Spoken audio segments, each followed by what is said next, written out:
புரட்டாசி சனிக்கிழமை special menu: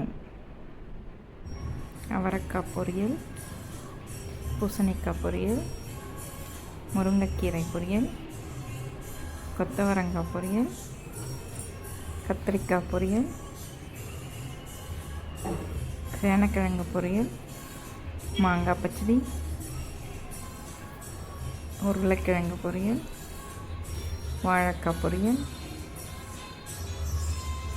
சக்கரை பொங்கல், சுண்டல், சாதம், பாயாசம், சாம்பார், வடை. புரட்டாசி ஸ்பெஷல். வாங்க போய் சாமியை பார்க்கலாம்.